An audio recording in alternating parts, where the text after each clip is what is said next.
Would you stay till the morning light, or would you follow me? Hi guys, welcome back to my channel. If you're new here, my name is Kayla, and if you're not new, thanks for coming back. Always happy to have you. Today we are back with another book review, following along in my series of reading every book that I've read in 2022. We are still back reviewing, so we've read and reviewed The Last Thing You Told Me by Laura Dave, Unlock Your Storybook Heart by Amanda Lovelace. I skipped The Hobbit because I have a whole vlog dedicated to reading and reviewing The Hobbit by J.R.R. Tolkien, so go check that out. It'll be in the description box. And today we are talking about This Woven Kingdom by TAHEREH MAFI. This is a new book by TAHEREH MAFI, a new series. It actually came out in February, which is when I read it. It was the first book in a long time that I read on or before or around pub date, so I was very proud of myself to read it in the month that it was published. I also will say this is my first book or my first read by TAHEREH MAFI. I didn't read Imagine Me or Shatter Me or any of those books. I have them, but I haven't read them yet, so if they're worth the read, give me your thoughts down below. Let me know if I'm missing out. I cannot compare This Woven Kingdom in this series to that one. That will not be what this kind of review is. This is my sole opinions just on This Woven Kingdom. So like I mentioned, This Woven Kingdom is a first book in a trilogy. So the first one came out this year. I'm assuming the next one will come out sometime in 2023, but we are probably not likely to see the end of this series until 2024, which for me can be a big struggle when I'm reading books right when they come out, because I will not remember what happened to them when the last books come out 3 years from now. I want to jump on into this review, give you my thoughts. Now, mind you, I read this about 2 months ago, so I'm trying to pull back in my brain. It might be a little bit fuzzy, but I think I have my thoughts pretty well structured here. So let's jump on into the summary. This is a sci-fi fantasy story that is kind of post-apocalyptic, kind of not. Basically, on Earth, there are two races of people, human and jinn, that coexist in the society that are so-called equal, in that jinn and human are supposed to be treated equally, but jinn actually have magical powers and they have to kind of weaken themselves for it to be a level playing field for humans, and jinn are often treated pretty terribly. They're often like servants, or they're exiled, or they're murdered for their powers. So it's like, in theory, it's an equitable society between the two, but it's really not. And this book follows two characters. It's a dual perspective novel between Eliza, who is a servant and a jinn person, kind of hiding her jinn identity as a servant in a noble house in this land. Can't remember the name of it, to be honest with you. And the crown prince of this land, who is named Cameron, who finds Eliza and is immediately kind of like intrigued by her, thinks that something's up, and kind of starts following her low-key in a creepy way, but also kind of not, to kind of figure out what's up with her. She is attacked in the streets one day, and she lets the assailant live, and it kind of forces them to come together as he's in the city and witnesses this and is wondering why somebody would let an assailant live, and why she had enough power to like disarm the person and enough like physical strength and skill to defend herself, but she's just like a lowly servant. It's a whole thing, but they end up, you guessed it, falling in love to an extent. It's like a very surface level love. They don't spend a lot of time together, but he's very intrigued, but they are sworn enemies.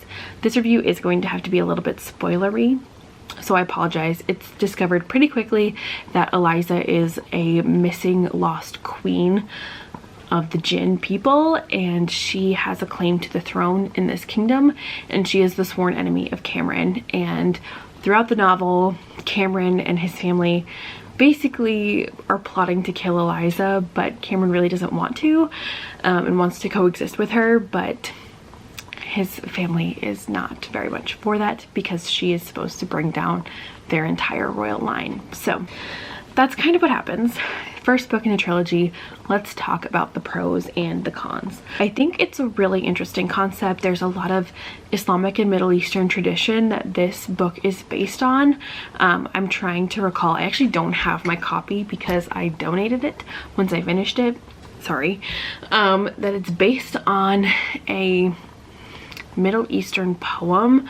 The concept is kind of taken from, and I thought that was really, really cool. You see the influences of that poem throughout the novel, and I just really liked it. It's a perspective I don't read about a ton, so I'm really like, it piqued my interest. I don't read about it a lot, but it made me want to. And I think it's always really cool when authors can tie their cultural backgrounds into their novels in such cool and interesting ways and interesting concepts. And I feel like TAHEREH MAFI really did that in this novel. And there are so many out there that do, so I just feel like it's a really cool aspect of the reading scene that we're a part of right now. I think that this was actually a dual perspective novel that worked really, really well. It's not the same thing happening for two perspectives. They're not together. We rarely like see them together. Cameron comes in when he's very far apart from Eliza, so you get kind of two plots happening at once that stem from these two characters that meet occasionally, but it's not the same story just told at the same time by two people. It's two different experiences, two different perspectives that merge together and weave together really, really beautifully. So I think that the two perspectives are really great here. They work really well. Their voices felt very distinct. They had very distinct experiences and like voices, and it worked really well. And I think that's kind of hard to pull off. I think a lot of people do dual perspectives, but not always effectively. But TAHEREH, I think you nailed it this time. And here are my cons. I have a couple, and I feel like they are really where the rating of this book comes in for me. I was not the largest fan of the writing style of this novel. The unique kind of like voice and tone felt a little forced in this novel, in the lyrical writing style. Some people love it, and typically I do, but I did not really buy into this novel.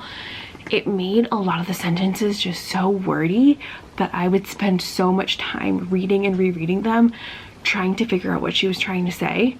And it was frustrating at times to just like read and read and reread and just be like, that's what you were trying to say? Like, why didn't you just say that? So it's a little bit of a floral, lyrical, over-the-top writing style. There was one actual note I made in my phone where she's really trying to create a voice and try and use the voice to build the world, it feels like, or like the society. And she's like, Cameron's talking about when he was young and he would sneak downstairs for a midnight snack, and he was like, I would creep from above stairs to below stairs for a snack in the midst of the night. And I was like, just say you're going downstairs for a midnight snack. Like, that's what you're doing. We don't need above stairs and below stairs. We don't need in the midst of the night. It's a midnight snack. Like, we all know what you're trying to say. So it's just things like that like, it was just like, come on. I know you're trying to establish a writing style, but it just was like a little over the top at times. So not my favorite. It took me so long to read this book, and a lot of the times I felt like I was reading it just so it could be over, like I could finally be done with it, because it was about 300 and something pages, close to 400 pages, and it took me about 2 weeks to read. And even like this year with my reading pace, that's pretty slow. It took me a long time to get into, and it felt like it took forever to read. Like, it just felt very slow moving.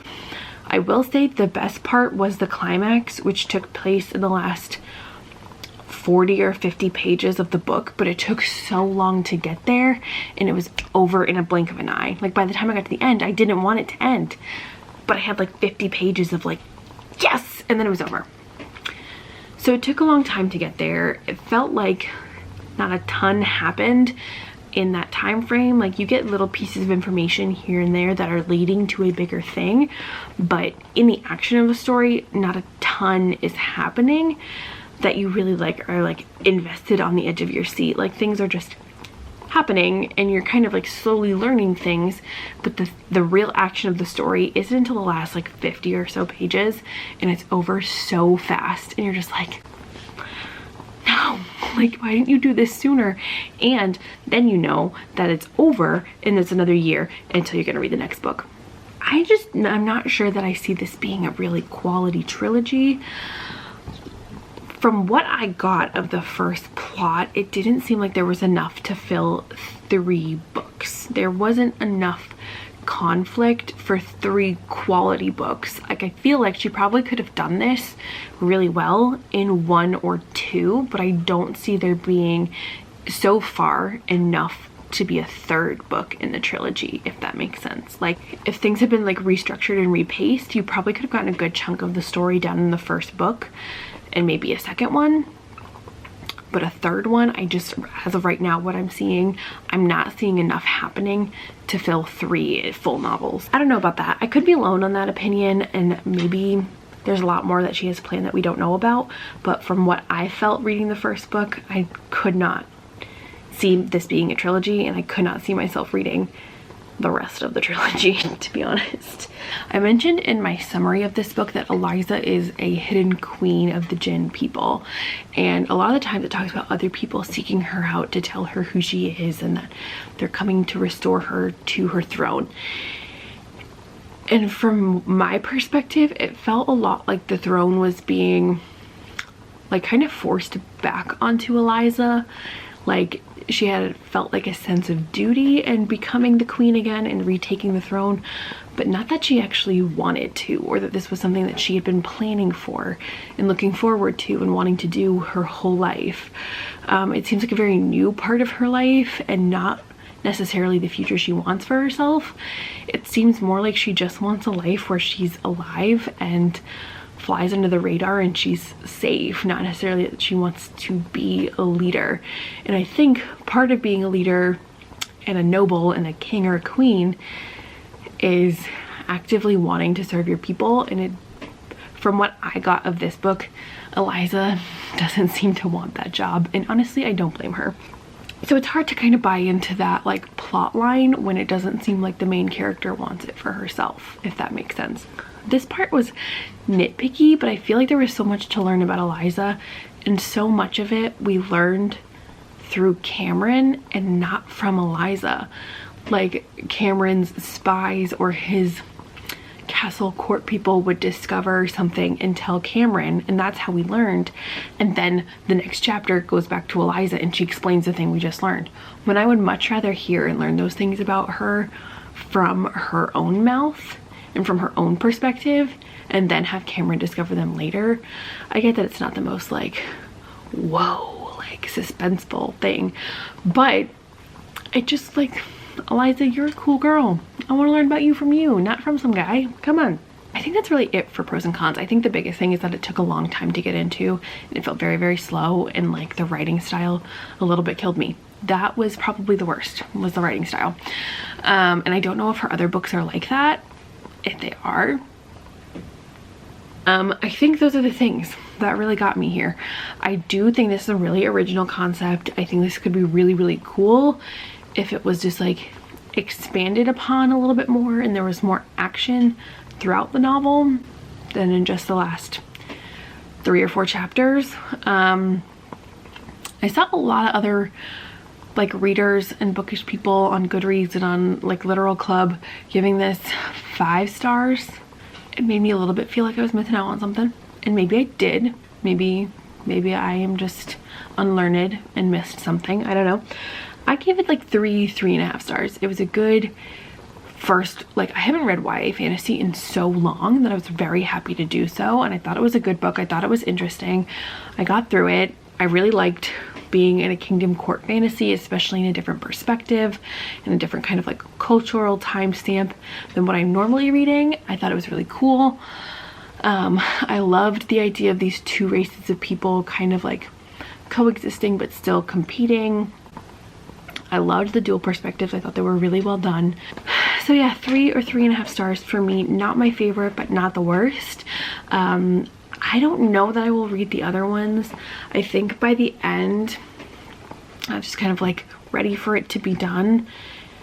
And I felt like I kind of got all I needed from the story then. Like, I wasn't super invested to go back in a year and pick up that storyline again. Like, I was just kind of like, okay, that's how it ended. Like, cool. I wasn't super invested. That made me think I would want to go back and reread the sequel or the third book, but maybe I will. We'll see. But if you've read This Woven Kingdom by Tahereh MAFI, what did you think? Did you agree with anything that I said? Did you disagree? What did you rate it? How did you feel? If you haven't read it yet, do you want to? And if you haven't, what's holding you back? What questions do you have? How can we, as your reader friends, help you? And that's all I have for you guys today in my quick little review of This Woven Kingdom by Tahereh MAFI. Our next one is going to be Anna and the French Kiss, so make sure you stay tuned and hit that red subscribe button to see that review, and give this video a thumbs up if you enjoyed it. Also, don't forget to go hang out with me on Instagram at @RoyReadingCo, and I will see you in my next one. Bye! Would you stay till the morning light, or would you follow me?